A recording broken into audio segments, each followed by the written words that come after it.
Mesdames, Messieurs, bonjour, bienvenue sur GMTV+. Vous êtes dans le bœuf littéraire qui va, comme son nom l'indique, parler de littérature aujourd'hui. La littérature nous vient d'Aix-en-Provence, tout près de Marseille, ville pittoresque que j'ai eu le plaisir de visiter ces jours-ci. Et celui qui nous apporte cette littérature-là, c'est Cyril Bianga qui y vit et qui y travaille. Nous allons parler de ces 3 livres, mais nous allons nous attarder sur le tout dernier qui vient de paraître aux éditions L'Harmattan comme les précédents. Bonjour Cyril Bianga. Bonjour Jacques. Comment ça va? Très bien. Alors Cyril Bianga, vous êtes docteur en biomathématiques. C'est ça. Enseignant à Aix-en-Provence. Aix-Marseille. C'est l'université de... Professeur de mathématiques. C'est l'université qui est en face de la gare Saint-Charles ou autre? Ben, ça, c'est l'Académie de Marseille. Très bien, je l'ai vu. Vous êtes également auteur d'articles et ouvrages scientifiques sur les phénomènes sociaux perçus complexes. C'est ça. C'est un gros programme, ça. Vous êtes président du cercle de réflexion et d'action culturelle, économique et sociale de la diaspora africaine en France. C'est à ce titre que je vous avais déjà reçu ici il y a 2 ans. Il y a 2 ans. Il y a 1 an.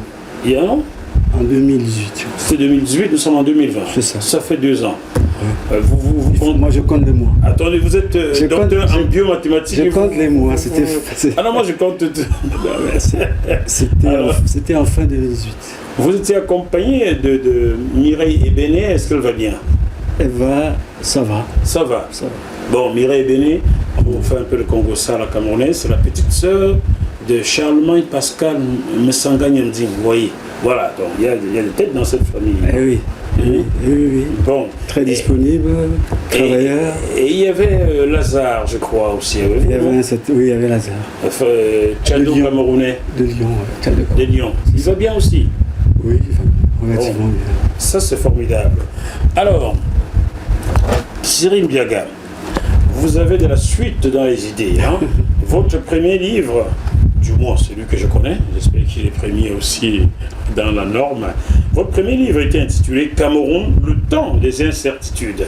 Cameroun, le temps des incertitudes, publié déjà chez L'Harmattan, qu'on peut retrouver sur les plateformes de vente aujourd'hui. Hein. C'est ça, dans toutes les plateformes. C'est un livre intemporel, hein? C'est ça. Le temps des incertitudes. Sorti en 2013. 2013. Qui décrit la situation de la crise qu'on vit aujourd'hui. Oui. Vous avez vu comme... Je l'ai vu juste. Juste, oui. Oui, malheureusement. Malheureusement, oui, on aurait eu... Les leçons qui étaient prodiguées en 4e page, là. Je vais lire cette 4e de couverture pour que les téléspectateurs sachent ce qu'ils peuvent trouver dans ce livre et peut-être à l'acheter, mais on s'attardera sur le dernier. Voilà, 4e de couverture du premier livre de Cyril Bianga. Le Cameroun est en crise depuis son indépendance et cette crise a conduit à l'émergence à l'émergence de grandes injustices. Elles sont aggravées du fait des accélérations auxquelles les populations sont restées soumises. Ces grandes injustices dessinent pour le Cameroun un espace de risque. La présence de multiples ressources naturelles dont regorge le pays interroge sur son potentiel de développement. Sa population croît de façon rapide et les différents rapports de vraisemblance entre les collectivités et les ressources disponibles offrent des possibilités infinies. Le Cameroun subit des influences externes et le Cameroun souffre de ces influences internes. Selon ces influences, le pays traverse irrémédiablement aujourd'hui le temps des incertitudes.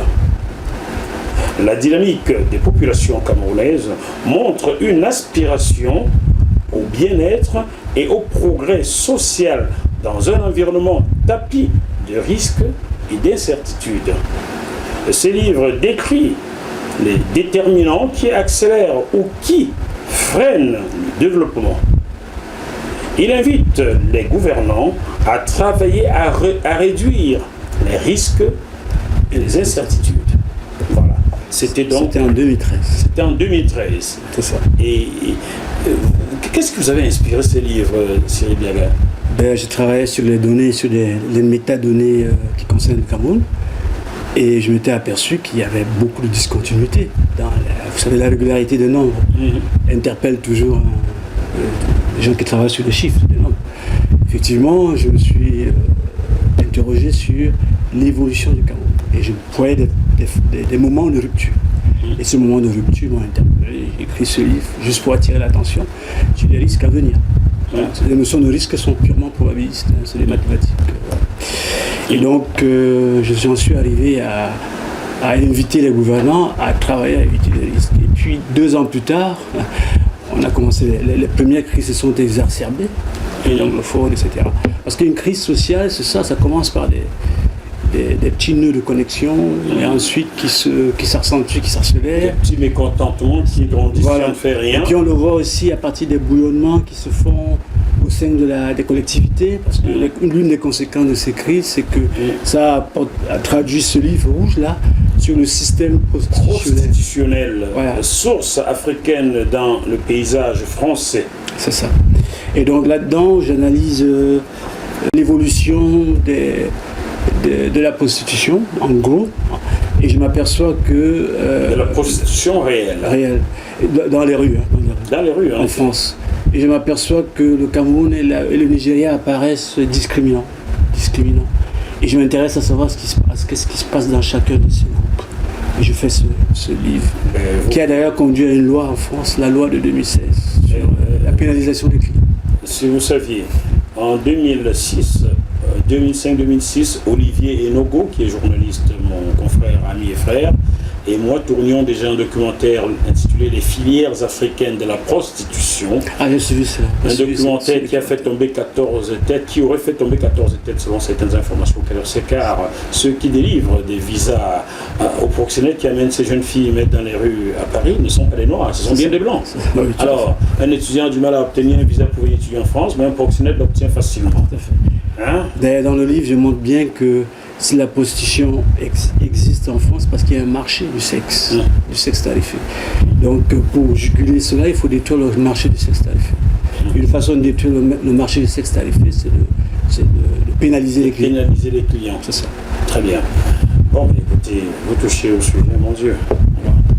Vous n'avez pas risqué d'avoir une balle dans la tête, hein? Non, parce que c'est purement scientifique, ça n'a rien de politique, ça n'a rien de... C'est pas contre les réseaux, c'est pas contre les proxénètes. Au contraire, je pense que quand ils le lisent, ils comprennent que c'est pour l'humanité, c'est pour l'humanisme. Ces femmes ont besoin d'être protégées, ces femmes ont besoin d'être accompagnées. Voilà, et c'est important qu'elles soient accompagnées. Parce que moi j'ai échappé à 2 fusillades en tournant ce documentaire-là, et pas en Afrique.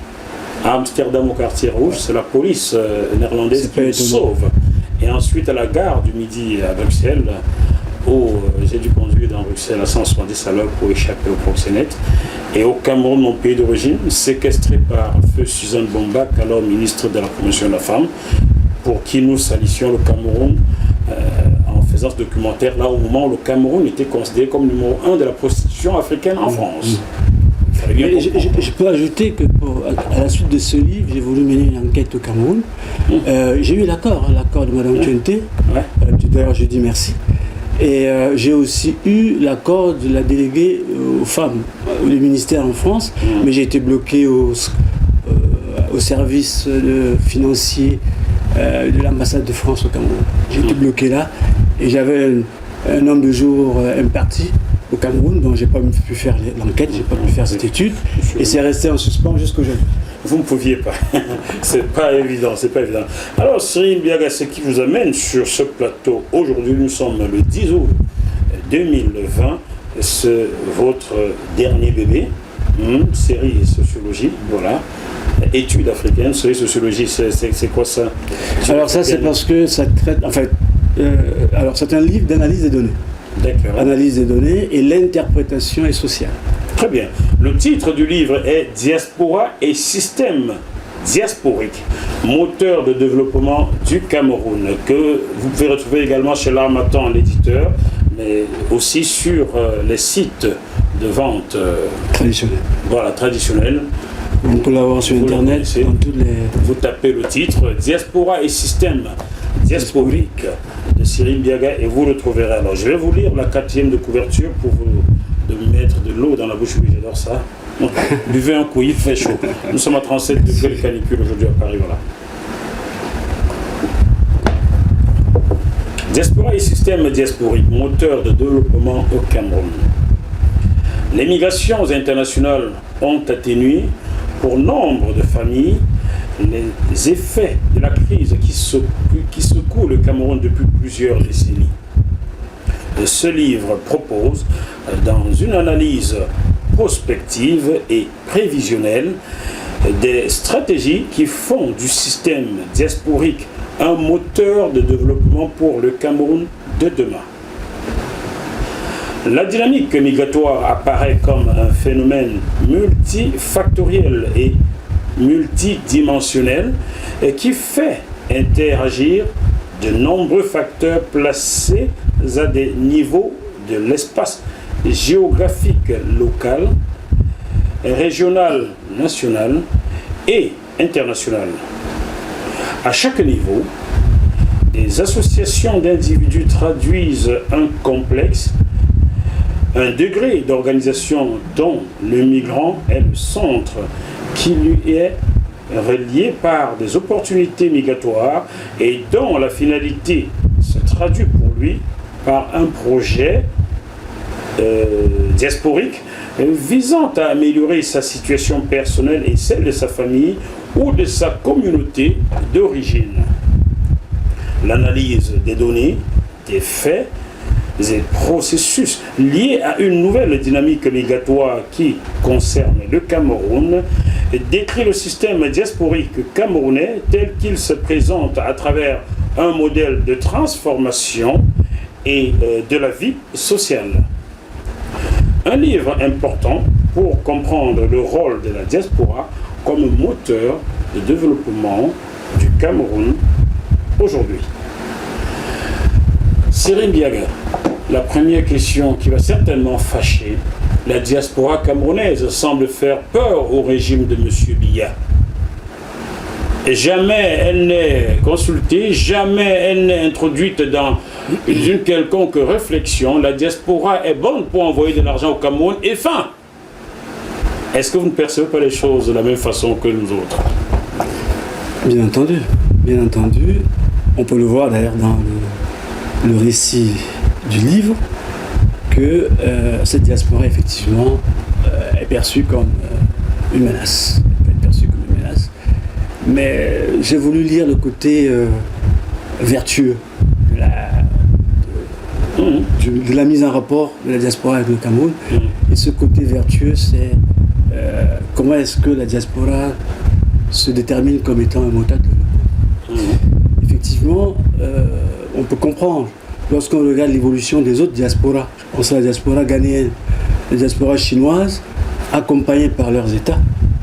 Parlons peut-être que des diasporas africaines. Les diasporas africaines qui sont accompagnées, on voit bien que ces diasporas n'ont pas besoin de déployer les forces que j'appelle auto-organisationnelles pour pouvoir se mouvoir.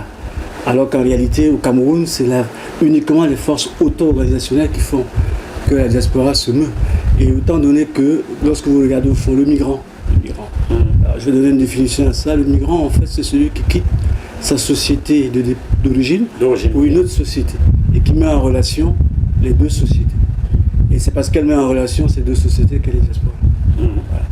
Et si on pourrait trouver une définition à la diaspora camerounaise, on pourrait dire que la diaspora camerounaise est en fait le résultat dans le temps et de la dispersion dans l'espace monde des individus ou personnes originaires du Cameroun, leurs ascendants, leurs descendants première et deuxième génération, et qui sont concernés par le développement du Cameroun.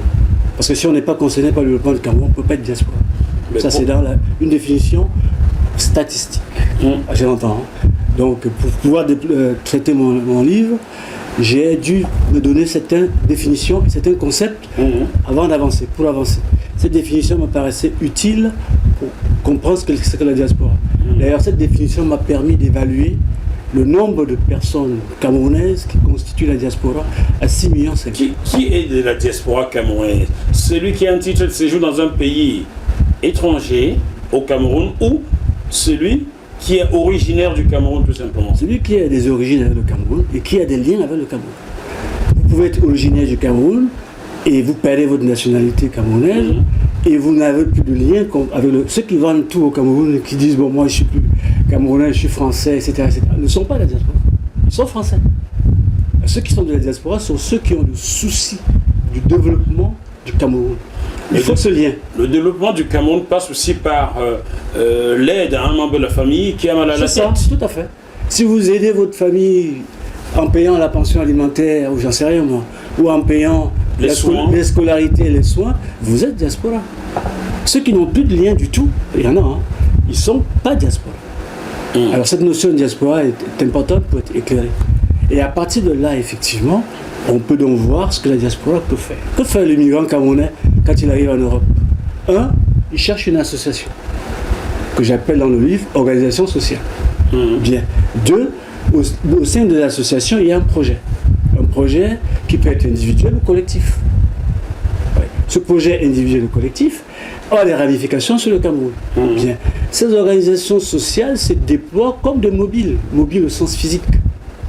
Un mobile, il est forcément dynamique. Vous voyez ce que je veux dire? Donc c'est parce que ce mobile est dynamique qu'il se déploie et qu'il s'auto-organise. Alors cette auto-organisation de la diaspora camerounaise se fait malgré la réticence ou les menaces du pouvoir. Parce qu'il y a le souci chez chaque Camerounais d'aider sa famille. C'est une permanence.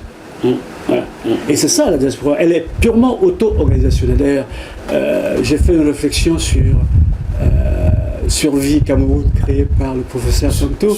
Sur Vie Cameroun. Voilà, et où je parlais effectivement qu'ils avaient très bien compris comment fonctionne la diaspora, parce qu'ils l'ont situé sur le plan auto-organisationnel.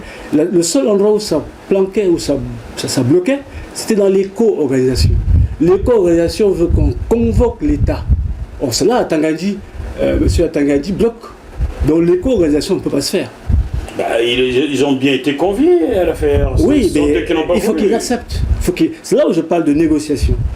Donc la diaspora... Vous pensez qu'on peut négocier avec le régime de Yaoundé vraiment? Peu importe, mais je veux dire qu'on est dans un cadre purement intellectuel et de réflexion. Donc, pour que le modèle marche complètement, il faut, la phase auto-organisation, celle que les Camerounais savent faire. Ils le font très bien quand il y a deux. Quand vous voyez un Camerounais qui est décédé ou un parent qui est décédé, ils se rencontrent, ils s'organisent, ils financent. Ça, c'est de l'auto-organisation. Mais quand il faut faire des grands projets sur le plan national au Cameroun, ils ne peuvent pas le faire. Écoutez, c'est bloqué, Cyril Biaga. J'ai mené une enquête il y a 6 mois, 7 mois au Canada sur cette tontine immobilière. Vous avez vu cette émission-là? Je l'ai suivi et justement, c'est très intéressant. Eux, ils peuvent le faire au Canada, mais au Cameroun, c'est impossible. Parce qu'ils sont dans l'auto-organisation. Le jour où il y aura un gouvernement, des gouvernants ouverts à leur diaspora, il y aura l'éco-organisation et vous verrez, le moteur de développement va se faire de façon naturelle. Alors j'en profite, chers téléspectateurs, pour vous faire un petit congossa. Un ministre du régime Biya qui a vu cette émission s'est confié à un proche à moi et lui a dit: ce que moi il faut faire là, c'est vraiment bien, hein. On pourrait diffuser ça ici à la CRTV, mais si on fait ça, on va penser qu'on veut enlever le président Biya. Voilà, commence à raisonner. Regardez, on commence à raisonner. Ça, c'est le manque de détachement. Il faut une forme de distanciation entre l'objet perçu et sa vie sociale, parce qu'en fait, je sais pas, mais je crois que c'est colonial. C'est une méthode, c'est purement colonial, et la distance démocratique qu'il y a entre nous et ceux du Cameroun est tellement grande qu'il y a des choses que nous avons du mal à percevoir comme possibles. Mais qui sont rendues naturelles au Cameroun tous les jours. Avant de lire la page, un bout de la page 45, je vais tout de suite vous dire, chers téléspectateurs, ce modèle organisationnel des Camerounais de Montréal a aujourd'hui pris vraiment de la place dans les autres diasporas africaines. Les Maliens vont les voir, les Burkinabés vont les voir, les Ivoiriens, les Congolais, et s'inspirent d'eux, Camerounais, pour implémenter ce modèle-là chez eux. Il y a un génie camerounais. Voilà un génie camerounais qui est là les autres. qu'on ne peut pas arrêter. C'est ça qui est la force du génie, c'est qu'on ne peut pas l'arrêter.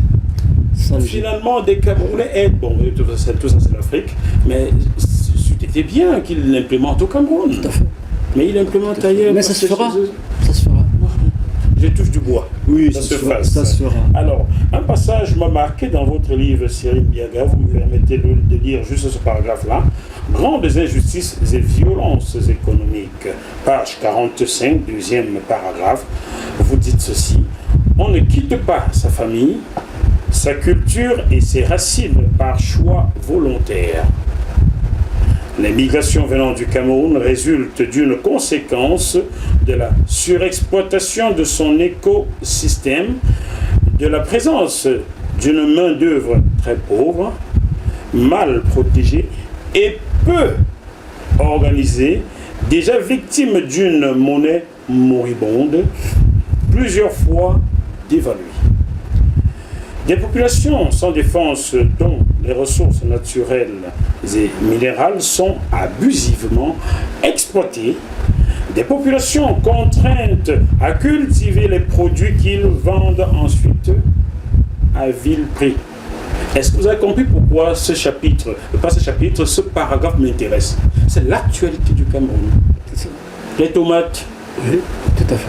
On trouve les tomates là-dedans, la crise des tomates. C'est ça. La mauvaise organisation. C'est un vrai microcosme, monsieur. Je peux m'arrêter là, chez téléspectateur, acheter ce livre, lisez-le. Il est d'une richesse. Un seul paragraphe a résumé la crise économique au Cameroun. Ça. La monnaie moribonde, le franc CFA. Aujourd'hui, M. Emmanuel Macron et Alassane Ouattara se sont réunis le 19 décembre dernier à Abidjan pour faire une petite messe qui n'intéressait que les seuls prêtres pour enterrer EcoWatt et créer un écho de l'humour qui ne marche pas. Et dans mes investigations, il se dit que l'Afrique centrale aurait tenu une réunion par visioconférence ces jours-ci et décidé d'emboîter le pas à l'humour. Est-ce que vous avez des informations sur cet éco-CFA qui va s'installer en Afrique centrale, peut-être? Non. Toutes choses égales par ailleurs, c'est peut-être ça. Hein. Comme ça s'est passé en Afrique de l'Ouest, on imagine qu'il va se passer la même chose en Afrique centrale. Non, je ne pense pas. Je crois qu'il y a des dynamiques nouvelles et que les Africains, il y a 20 ans, pensent autrement. Aujourd'hui, on a des enfants. Nos enfants nous parlent beaucoup. Ils sont concernés par le Cameroun, par l'Afrique. Donc, ils posent des questions essentielles. Et je ne pense pas que ces enfants puissent accepter qu'il arrive demain à ce Cameroun. Notre génération, oui. Notre génération, elle ne pourra pas faire grand-chose. Mais nos enfants feront bouger le Cameroun, c'est clair. Et feront bouger la France. Moi, je suis persuadé de ça. Dans les 50 ans qui viennent, eh ben, ces enfants sont tellement curieux du devenir du pays de leurs parents que leur souhait, leur vœu, c'est de voir une transformation réelle de société à société, une égalité qui soit la plus diffuse possible. C'est cette égalité-là qu'ils recherchent. Il est très optimiste, ce Cyril. Bien sûr. Dans un pays où on voit la diaspora comme étant une menace, il est optimiste. On va les empêcher de changer des choses dans ce pays-là. Je suis convaincu que ceux qui tiennent ce pays aujourd'hui ne seront plus là demain. Je suis convaincu. Les enfants sont là, hein? Oui, mais ces enfants ont une autre dynamique, ils ont une autre pensée. Et je ne crois plus que... Je prends un exemple simple. Ici, nos enfants qui naissent en France, ils sont français. Bon, du moins, c'est ce qu'on leur dit. Il faut leur souffler la culture du vote à la maison. Il faut leur apprendre à voter pour influencer le cours de l'histoire de la politique en France. S'ils influencent le cours de la politique en France, de façon indirecte, ils vont influencer le cours de la politique en Afrique. Ah, ça c'est vrai. Voilà, donc il faut du temps pour ça. Ça c'est vrai, Cyril Biaga. Merci de reprendre mon discours vieux de 12 ans, de 13 ans. Voilà. Du temps où j'étais élu interne à l'UMP, je disais à mes frères noirs et arabes, mais allez voter. Vous voulez que ça change au bled? Commencez par voter ici, sinon vous ne pourrez rien changer au bled. Voilà, c'est ça. C'est beau ça. Comment ça, il faut faire bouger ici. Vous voyez que le président Macron, il s'en fout ce que vous voulez, manifestation là, si ça ne bouge pas son vote ici. Ouais. Alors si on menace son vote, ben, il va écouter. Il va vous écouter, hein, c'est clair. Et je crois que c'est dans ce sens. Est-ce que les Africains doivent lire entre les lignes? allez voter contre Macron je pense que ça va se faire. Si vous libérez pas l'Afrique. Je pense que ça se fera avec le temps. Dans les 20 ans, 30 ans qui viennent, la couche populaire issue de l'immigration africaine va faire bouger les choses. Donc, à condition qu'elle sorte de l'église, cette couche populaire-là, car on les trouve plus dans les églises que dans les bureaux de vote. Hein? Bon, c'est sûr, c'est vrai qu'avant, les enfants d'immigrés, les Beurs, pour les Arabes, nos enfants, nous, avaient des parents qui n'étaient pas très cultivés à l'époque.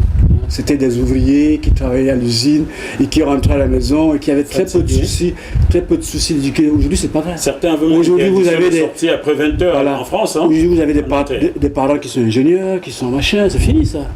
Vous croyez que le papa qui est ingénieur ne va pas éduquer son enfant? Comment il se prénomme le fiston? Non, je pense que... Petit Diaga Junior. Il faut voter, hein? Bon, on va te surveiller. Alors, la monnaie, comment en sortir?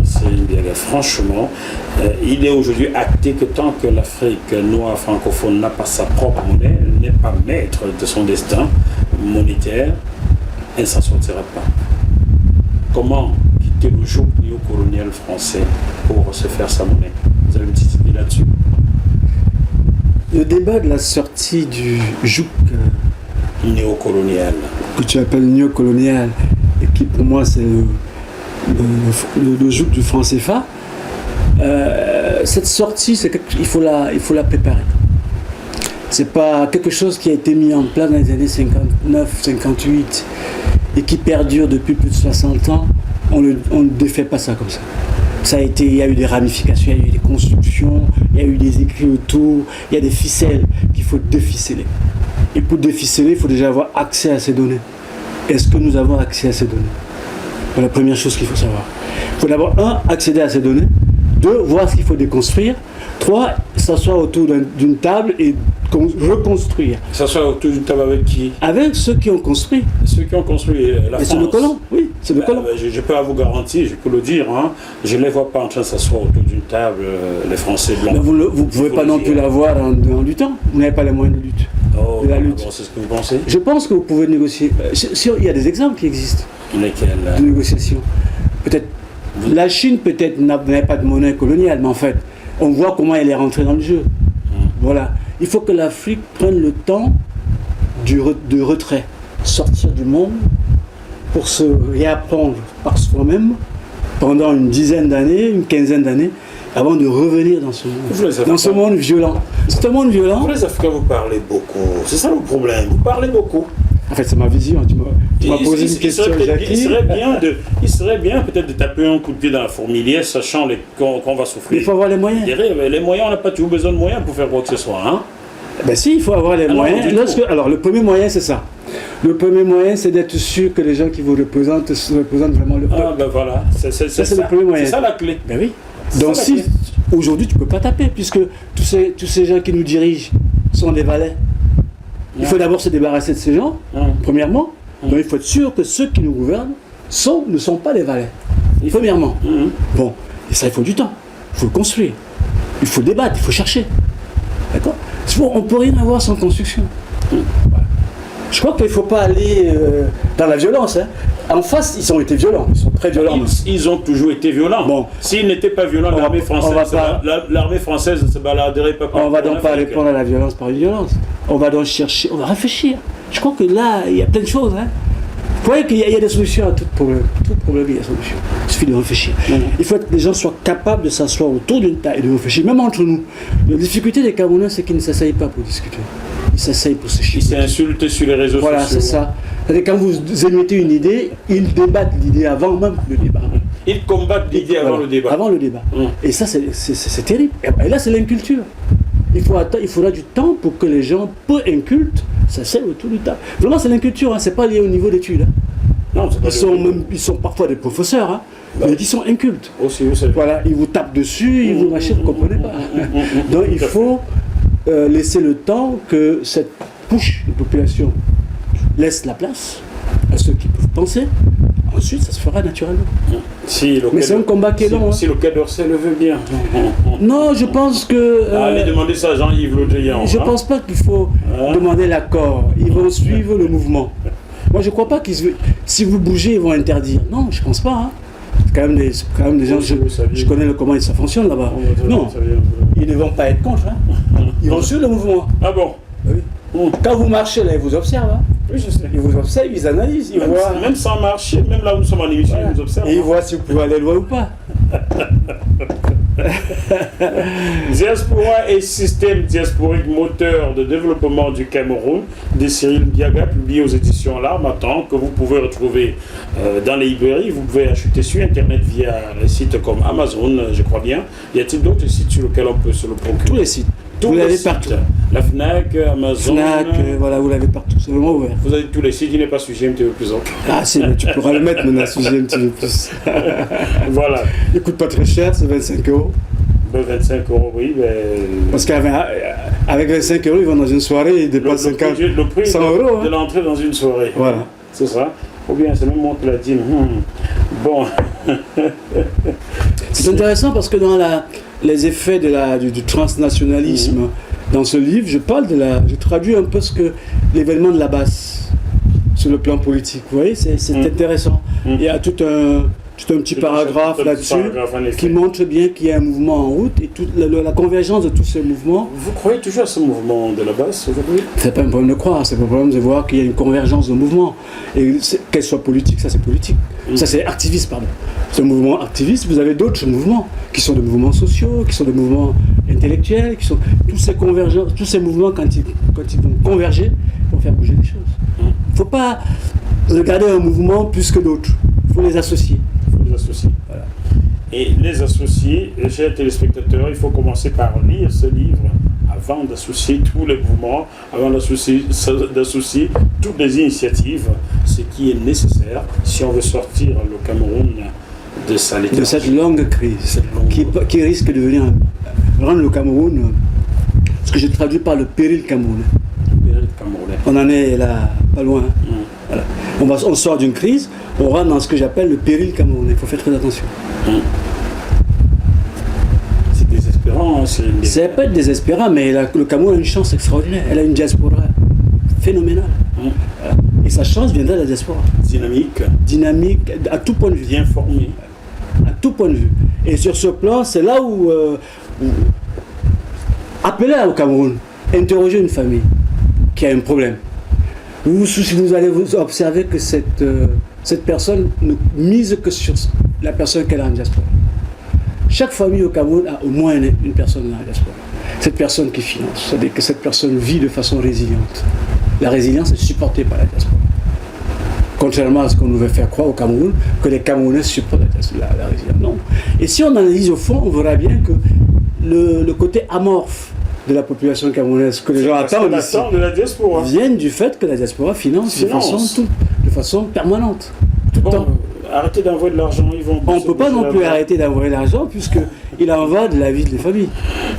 C'est suicidaire. Si quelqu'un meurt de faim, il va peut-être se lever et bouger. Hein?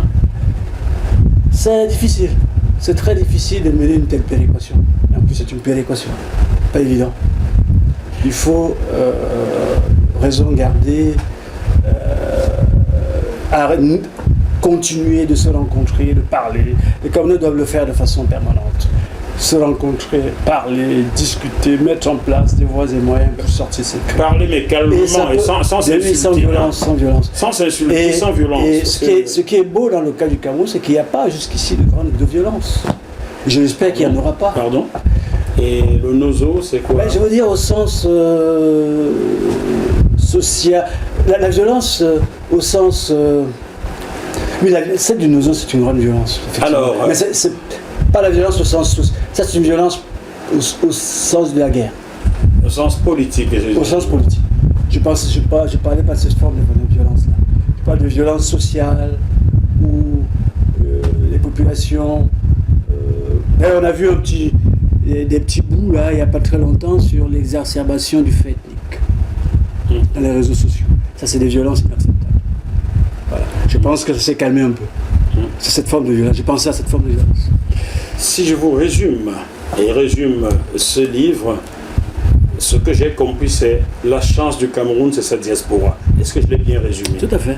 C'est-à-dire que le Cameroun sortira de là où elle est aujourd'hui, de rentrer dans un péril, si elle se fait accompagner par sa diaspora. Le Cameroun doit s'ouvrir à sa diaspora. Le Cameroun doit s'ouvrir à sa diaspora. Voilà, parce que la diaspora, aujourd'hui, ne fonctionne que sur 4 forces. Il n'y a que 2 sur lesquelles elle a un pilier. Sa démographie et son transfert de fonds. Le transfert de fonds. Les 2 autres forces annihilent son action. C'est-à-dire il y a une force qui est l'État, qui ne l'accompagne pas. Et puis il y a une autre force qui est que le Cameroun s'impose par lui-même de façon, ce que j'ai appelé l'inclusion implicite. Le Cameroun s'inclut de façon implicite dans la socialisation au Cameroun, en finançant les projets sociaux. Elle s'inclut. Alors qu'elle n'est pas acceptée de façon explicite. Elle n'est pas acceptée du tout. De façon explicite. Donc ces forces se neutralisent. Si ces forces sont dynamitées, eh bien les 2 forces, qui sont démographie et transfert de fonds, vont faire évoluer le Cameroun. Que les dirigeants de ce pays, qu'ils soient légitimes ou pas, regardent dans le pays voisin du Nigeria. Vous voyez ce que j'ai plein d'amis. Au Ghana. J'ai plein d'amis nigérians que j'ai connus au Gabon, en Angleterre, aux États-Unis, partout. Au Ghana. Au Ghana, voilà, au Ghana. Moi, j'ai eu à consulter la diaspora ghanéenne pour voir comment il fonctionnait. La diaspora ghanéenne est particulière, hein. Elle est accompagnée, elle est même très installée à Lyon, très organisée. Ah bon? Oui. Mais j'aimerais bien les rencontrer, ma petite caméra. Ils ont tout un modèle social qui est très intéressant. Et leur président s'appuie dessus. Là, il a dit, quand on était invité à la rencontre à l'Élysée, il a dit que je suis venu chercher ma diaspora qui a suffisamment donné à la France. C'est beau ça. Pendant ce temps, M. Paul Yann n'y pensait pas. Chers téléspectateurs du Bœuf littéraire, j'espère que cette émission vous a plu. Oui, le Cameroun a une chance. Cette chance s'appelle sa diaspora. Mais est-ce que ceux qui dirigent ce pays aujourd'hui l'ont compris? Je ne crois pas. Est-ce que ceux qui le dirigeront demain s'appuieront sur cette diaspora-là? Cyril Biaga semble y croire. C'est la raison pour laquelle il a commis ce livre que vous pouvez donc retrouver chez l'Harmattan, que vous pouvez retrouver via les sites de vente comme Amazon, la Fnac et bien d'autres. Cyril, un petit mot de fin avant qu'on conclue ce petit programme. Que les diasporas camerounaises de par le monde se tiennent par la main et qu'il y a espoir et que les transformations sont là, se dessinent à l'horizon et que nos parents, nos proches que nous avons laissés en Afrique bientôt trouveront le sourire. Voilà ce que je souhaite et c'est mon vœu le plus cher. Merci beaucoup Cyril Biaga et continuez de travailler comme ça, j'adore, je vais garder tout ça, je dirais, pour bien comprendre. Chers téléspectateurs de JMTV+, on se retrouve sur ce même plateau avec un autre invité dans quelques jours d'ici là. Chers amis, chers frères, gardons la banane. À bientôt. Bye bye. Merci. Merci.